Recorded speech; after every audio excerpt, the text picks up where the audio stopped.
And this is why I'm going to be going in on Black History Month, February of 2015.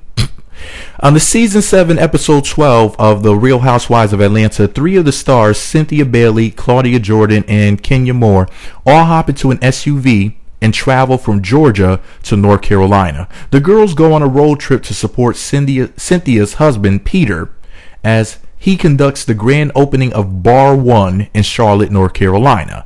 The girls make a stop at the Aloft Hotel, and as the single lady of the group, Claudia, gets ready for the event, Cynthia helps her to prep herself so she can better peacock her beauty around and hopefully snag a man with some money. Here's what Cynthia Bailey had to say in the show's confessional, and I quote, "Of course I think Claudia could potentially meet a hot guy at a sports bar. Hello, it's a sports bar. Sports bar equals ballers." End quote.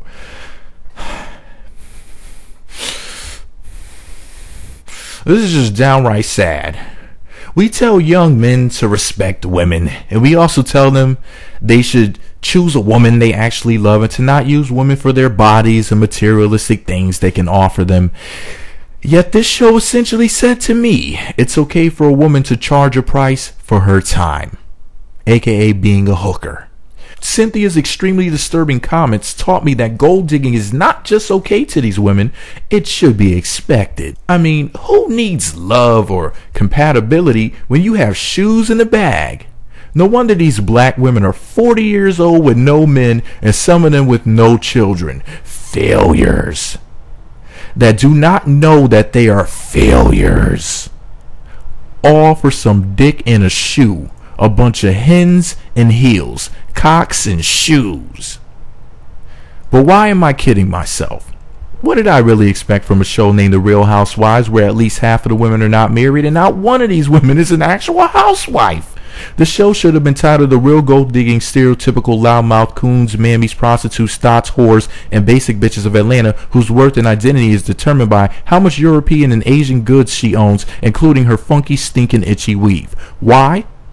Because the show was essentially created to promote these overglorified prostitutes and escorts, so-called escorts, who flaunt materialistic items around and look for ballers to purchase these materialistic items for them. Because in these black women's minds, and mixed women in this case, you will never get closer to living Beyonce's lifestyle and being a fake independent woman until you whore yourself out for shoes in a bag, aka a homeless person's survival kit.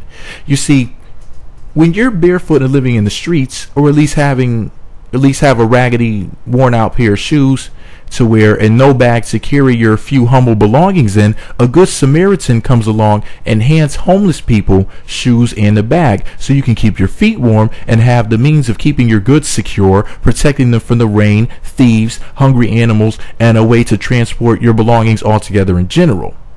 And what do these black bitches, like the cunts in this show, do? Whore themselves out for these same items, shoes in a bag, hens and heels. Now, if that's not a mentally impoverished mentality, I don't know what is, but that's just my friggin' opinion.